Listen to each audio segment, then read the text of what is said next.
দুই নম্বরে ওয়াইদা গাবানহা হাফিজাতুহু, যখন স্বামী বাইরে চলে যাবে তখন নিজেকে হেফাজত করবে। কি কথা বলছেন এখন?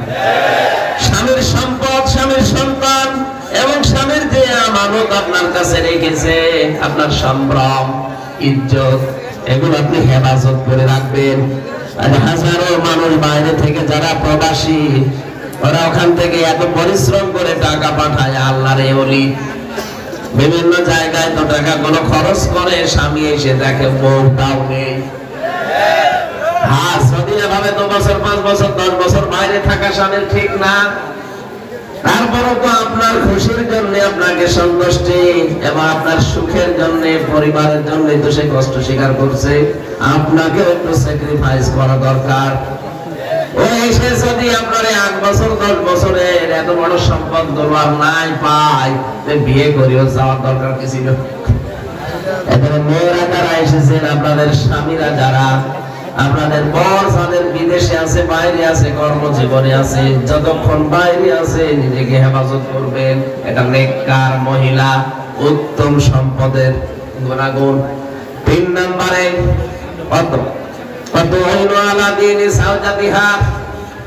স্বামী যদি দিনের কাজে থাকে, স্বামী যদি মানবতার কোন কল্যাণে থাকে, তাহলে আপনি পেছনে থেকে তাকে সাহায্য করবেন, সময় দেবেন, উদ্বুদ্ধ করবেন। মেয়েরা এসেছে না? না, ও মেয়েদের মাহফিল এখানে হয় না? আশপাশে মেয়েরা আছে না? মাইকের আওয়াজ যদি শুনতে পান, মেয়েরা কান খাড়া করে শোনেন। খাদিজাতুল কুবরা রাদিয়াল্লাহু তাআলা আনহা জীবনে এক ওয়াক্ত নামাজ পড়েননি, একটা রোজা রাখেননি জীবনে, একটা টাকা যাকাত দেননি, একবারও তিনি জীবনে হজ করেননি, কিন্তু জান্নাতে আল্লাহ ঘর বানিয়ে তার জন্য পাঠিয়ে দিয়েছেন। আমি পুরা জীবনে তারপরে একটাই বিষয় পেয়েছি, কোনদিন তিনি নামাজ পড়লেন না, রোজা রাখলেন না, হজ করলেন না, যাকাত দিলেন না। কারণ কি? কারণ এগুলো সব বিধান নাজিল হয়েছে তার ইন্তেকালের পরে, এই জন্য তিনি করতে পারেননি।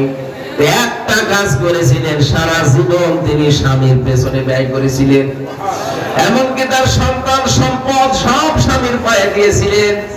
স্বামীকে সাহায্য করতেন, স্বামী যতক্ষণ বাইরে থাকতো তিনি আরামে ঘুমাতেন না, দরজার সাথে পিঠ লাগিয়ে ঘুমিয়ে পড়তেন, তাও আরামের বিছানায় যেতেন না। আল্লাহ এত বেশি খুশি হয়েছিলেন এই কাজগুলোতে। একজন মহিলার জন্য আল্লাহ ঘর বানিয়ে পাঠিয়েছেন, আর একজন মহিলা আল্লাহর কাছে ঘর কামনা করেছিলেন, হযরতে আসিয়া।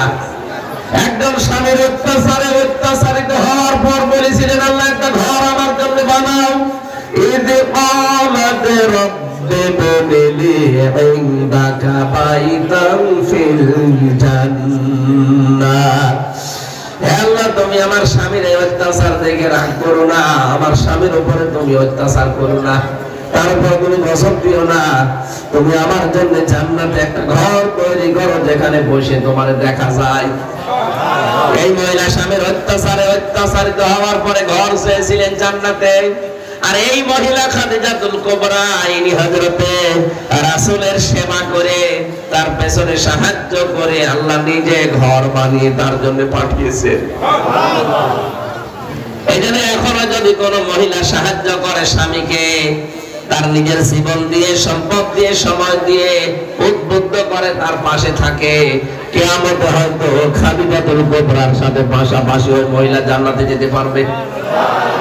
অনেক মেয়েরা দেখে শুধু নামাজ পড়ে, রোজা রাখে, আর কালো বোরকা পরে, মনে হয় যে ও জান্নাতে চলে গেছে। না, স্বামীর সাথে আপনার ব্যবহার ভালো হওয়া লাগবে। কথা বলেন না কেন? কত মহিলাকে আমি বলতে শুনেছি, এলাকায় সবাই আমারে ভালো বলে, শুধু খোকার বাপ আমারে দেখতে পারে না। আরে সবাই তো ভালো বলা দরকার, কি ভালো বলা লাগবে এই লোকটা, বলেন। এই লোকটা যদি তোকে ভালো বলে তাহলে তুই ভালো। কোন মহিলা যদি মারা যায়, স্বামী যদি বলে না সত্যি আমার বউ কিন্তু সত্যি ভালো ছিল, আল্লাহ পাকের নবী বলেন আল্লাহ তাকে মাফ করে জান্নাতে দিয়ে দেবে। এখানে যারা আমি সহ স্বামী আছে, এই এদিকে তাকান,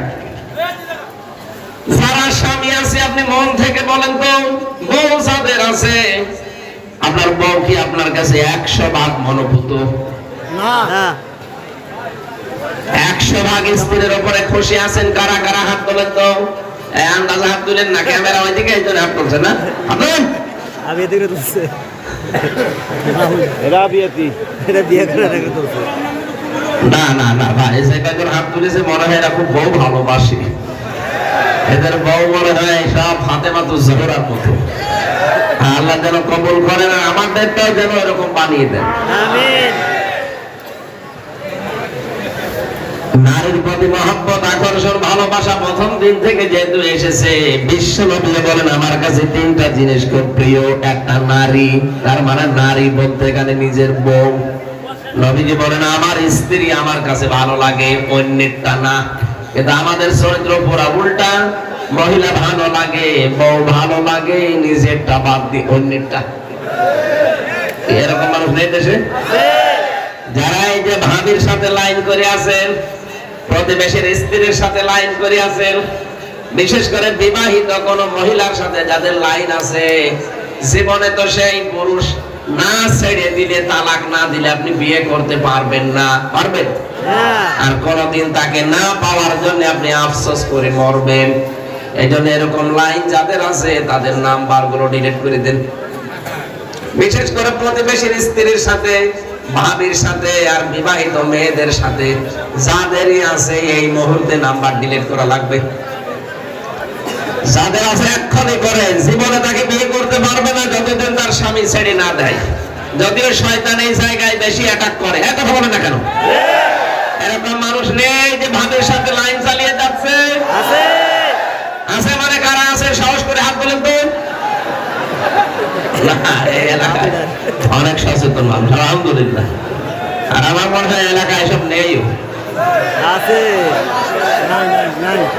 আপনি এটা ছেড়ে দেন ভাই, আল্লাহর রাস্তায় ছেড়ে দেন। পারবেন না, জীবন ওর স্বামী না ছাড়লে আপনি বিয়ে করতে পারবেন না। 2 নম্বরে তাকে না পাওয়ার জন্য একটা ধুইকে ধুইকে মরবেন, একটা কষ্ট। যারা এরকম লাইনে আছেন এই মুহূর্তে ছেড়ে দেন তো কাজটা। আল্লাহর ভয়ে যদি নাম্বারগুলো ডিলিট করতে পারেন এখনই, আল্লাহর কসম একটা অনির্বচন সুখ আপনি পাবেন। সুবহানাল্লাহ বলতে পারেন না? নবীজি বলেন 2 নম্বরে আমার কাছে সুগন্ধি ভালো লাগে, আর আমাদের কাছে সুগন্ধির পরিবর্তে অনেকের দুর্গন্ধ ভালো লাগে। এই জন্য বিড়ি সিগারেট খায়। এটা কি সুগন্ধ না দুর্গন্ধ? আমার মনে হয় বিড়ি যারা খায় ওদের জামা নাড়া দিলেও গন্ধ বের হয়। আপনি কি বাতাস দিচ্ছেন না আর কি মারছে?